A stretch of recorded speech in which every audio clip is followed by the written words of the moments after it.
Assalamualaikum warahmatullahi wabarakatuh. Perkenalkan, nama saya Yunus Dirham, NIM H0121319. Saya dari kelas C, Pendidikan Bahasa Inggris, angkatan 2021.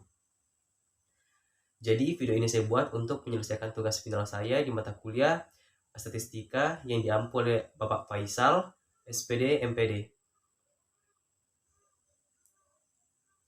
Langsung saja di sini saya akan menjelaskan tentang Independent Sample T-Text. Independent Sample T-Text digunakan untuk membandingkan dua kelompok sampel data dan kode kelompok sampel tersebut bersifat independen atau bebas. Contoh kasusnya di sini, saya ingin membandingkan rata-rata hasil belajar writing pada kelas A dan B. Langsung saja, saya akan masuk ke aplikasi SPSS.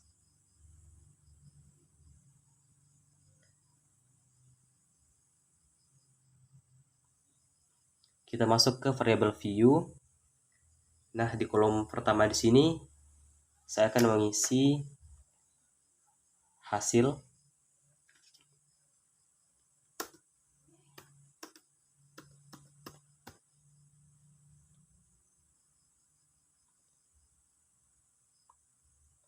Dan di kolom kedua saya akan mengisi kelas.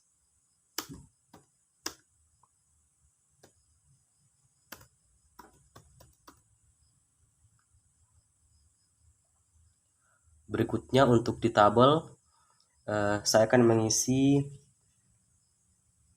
di kolom pertama hasil belajar writing.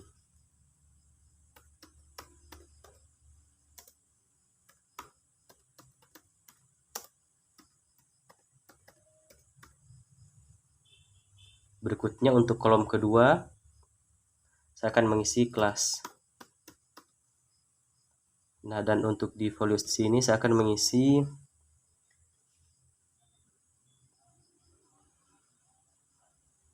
satu, dan di tabelnya di sini saya akan mengisi kelas A.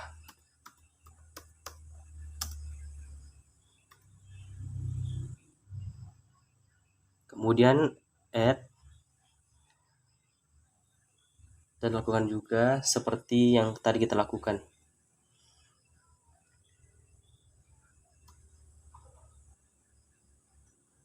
Untuk kelas B.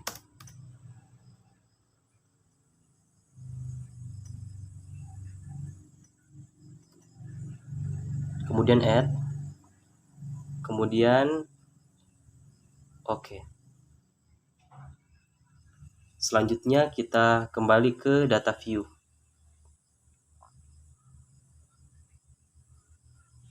Kemudian kita masuk ke aplikasi Microsoft Excel. Nah, di sini untuk data kelas A kita masukkan ke aplikasi SPSS.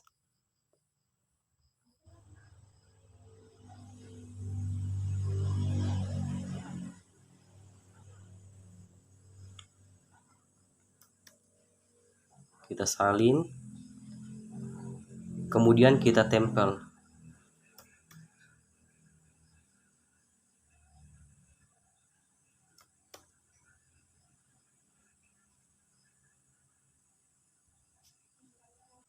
Berikutnya kita masuk ke aplikasi Microsoft Excel untuk memasukkan data kelas B. Kita salin.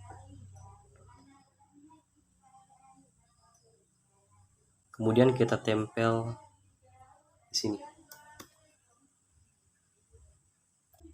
Kemudian kita kembali masuk ke aplikasi Microsoft Excel untuk menyalin kode kelas A. Kemudian masuk lagi ke aplikasi SPSS.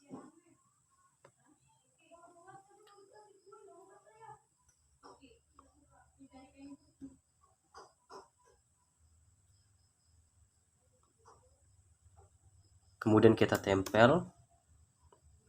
Nah, berikutnya untuk data kelas B.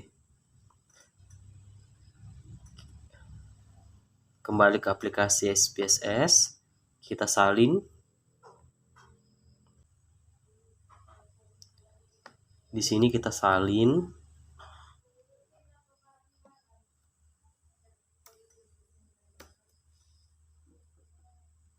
Kemudian kita tempel ke aplikasi SPSS.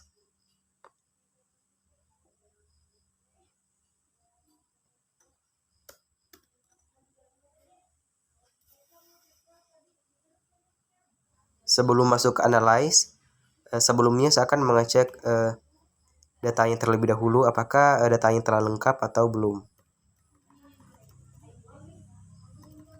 Karena saya rasa datanya sudah lengkap, kemudian kita masuk ke analyze.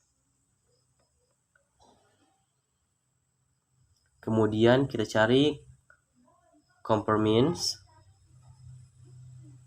Kemudian kita klik independent sample t-text. Untuk hasil belajar di sini kita masukkan ke test variable S. Dan kemudian kelas di sini kita masukkan ke grouping variable. Kemudian kita klik define groups. Grup 1 di sini kita isi 1 seperti kode yang tadi. Berikutnya grup 2 kita isi 2. Dan kita continue. Kita klik OK.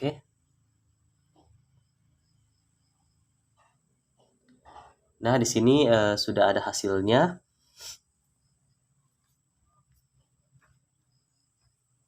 Di sini sangat jelas ya perbedaannya antara di bagian meannya itu untuk kelas A itu 68,2273. Dan sedangkan untuk kelas B meannya itu 85,5455.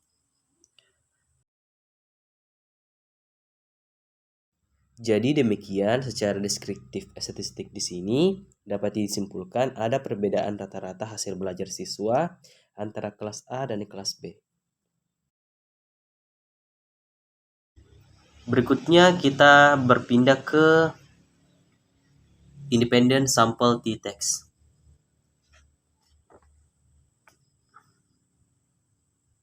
Di tabel yang kedua di sini kita akan cari tahu apakah ada perbedaan rata-rata antara hasil belajar writing siswa untuk kelas A dan kelas B. Caranya itu kita lihat di tabel di bagian output independent sample t-text.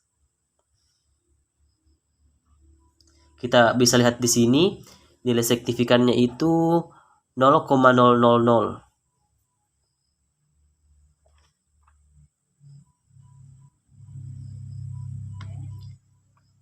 Tapi sebelum kita simpulkan di sini, kita harus ingat dasar pengambilan keputusannya. Yang pertama itu, jika nilai signifikan kurang dari 0,05, maka terdapat perbedaan yang signifikan antara hasil belajar kelas A dan kelas B. Yang kedua itu, jika nilai signifikan lebih besar 0,05, maka tidak terdapat perbedaan yang signifikan antara hasil belajar pada kelas A dan kelas B. Nah, dari hasil pengolahan data menggunakan SPSS di sini, C yang kita dapatkan itu sebesar 0,000. Artinya lebih kecil dari 0,05 atau 5%. Sehingga dapat kita simpulkan terdapat perbedaan yang signifikan antara hasil belajar pada kelas A dan kelas B. Karena hasilnya kurang dari 5%. Mungkin sampai di sini saja penjelasan saya mengenai tentang independent sample t-test. Kurang dan lebihnya mohon dimaafkan. Terima kasih untuk teman-teman yang telah menyempatkan waktu untuk menonton. Dan saya akhiri dengan ucapan Assalamualaikum warahmatullahi wabarakatuh. Thank you.